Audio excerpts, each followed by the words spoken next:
अस्सलाम वालेकुम। ममन सिटी मिठवर बाबा आला कलाम वाक़ई ख़ूब चयो आहे। हक़ीक़ी दिल वारी ख़ुशी दिल खे फ़रहत ॾींदड़ चए चिटो अॼुकल्ह किथे। नेवड़त निमाणाईअ जी मूरत बिना मतिलब लालच जे हमदर्दी करणु अॼुकल्ह किथे। वाक़ई ख़ूब चयो आहे। हक़ीक़ी दिल वारी ख़ुशी दिल खे फ़रहत ॾींदड़ चए चिटो अॼुकल्ह किथे। नेवड़त निमाणाईअ जी मूरत बिना मतिलब लालच जे हमदर्दी करणु अॼुकल्ह किथे। साफ़ पाक नयूं नयूं ख़ूबियूं अचरज जो कारण बणिजनि।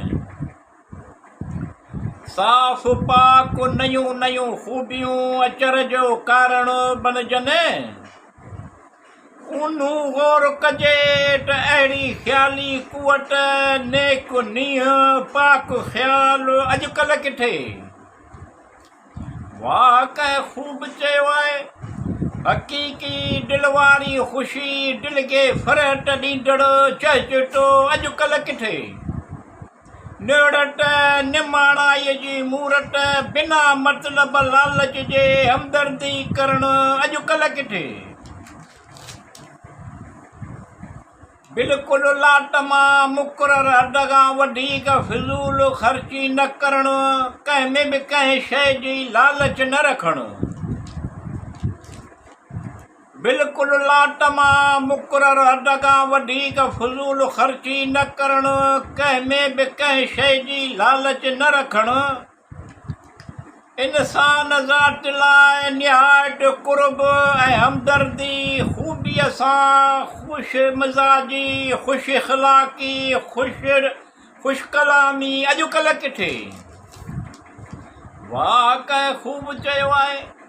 हक़ीक़ी दिल वारी ख़ुशी दिल खे फ़रहत ॾींदड़ चए चिटो अॼुकल्ह किथे। नेवड़त निमाणाईअ जी मूरत बिना मतिलब लालच जे हमदर्दी करणु अॼुकल्ह किथे। मतिलब नेक मक़सद साफ़ दिल कॾहिं रुपया पैसा मुल आहे त इख़्तियार कोन्हे, कॾहिं इख़्तियार आहे त रुपया पैसा मुल कोन्हे। मतिलब नेक मक़सद साफ़ दिल कॾहिं रुपया पैसा मुल आहे त इख़्तियार कोन्हे, कॾहिं इख़्तियार आहे त रुपया पैसा मुल कोन्हे। ॻाल्हाइणु ॿोलाइणु फ़ज़ीलत वारो निहायत ख़लीक़ ऐं हलीम रहमदिल बाज़ारी तबियत वारो अॼुकल्ह किथे। वाक़ई ख़ूब चयो आहे। हक़ीक़ी दिल वारी ख़ुशी दिल खे फ़रहत ॾींदड़ चए चिटो अॼुकल्ह किथे। नेवड़त निमाणाईअ जी मूरत बिना मतिलब लालच जे हमदर्दी करणु अॼुकल्ह किथे।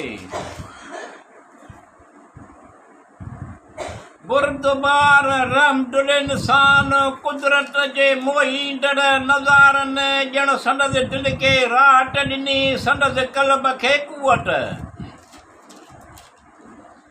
बुरदबार रहमदिल इंसान कुदरत जे मोहींदड़ नज़ारनि ॼण संदसि दिल खे राहत ॾिनी, संदसि क़ल्ब खे कुवत। खस्तूरीअ जी ख़ुशबू फितरत जे कुख में समायल हुजे, ज़रूरु अहिड़ी का नई नज़ाकत नज़र चढ़ंदी जज़्बनि जी सचाई ऐं ख़ुलूस अॼुकल्ह किथे। वाक़ई ख़ूब चयो आहे। हक़ीक़ी दिल वारी ख़ुशी दिल खे फ़रहत ॾींदड़ चए चिटो अॼुकल्ह किथे। नेवड़त निमाणाईअ जी मूरत बिना मतिलब लालच जे हमदर्दी करणु अॼुकल्ह किथे। ॼण दुनिया में वफ़ाई ऐं मोहबत जो ॾुकार आहे, तॾहिं बि पंहिंजे वणा न वञे चङायूं करणु चङनि जो लाइक़ु आहे। ॼण दुनिया में वफ़ाई ऐं मोहबत जो ॾुकार आहे, तॾहिं बि पंहिंजे वणा न वञे, चङायूं करणु चङनि जो लाइक़ु आहे। निहायत पाक दामन, परहेज़गार, रहमदिल, बाज़ारी तबियत वारो, गुगदाम हैवाननि लाइ बि प्यार, अहिड़ी कुवत निहायत सगारी मुतमइन करण जहिड़ी अॼुकल्ह किथे। वाह कंहिं ख़ूब चयो आहे, हक़ीक़ी दिल वारी ख़ुशी, दिल खे फ़रहत ॾींदड़ो चहचटो अॼुकल्ह किथे। निड़त निमाणाईअ जी मूरत, बिना मतिलब लालच जे हमदर्दी करणु अॼुकल्ह किथे।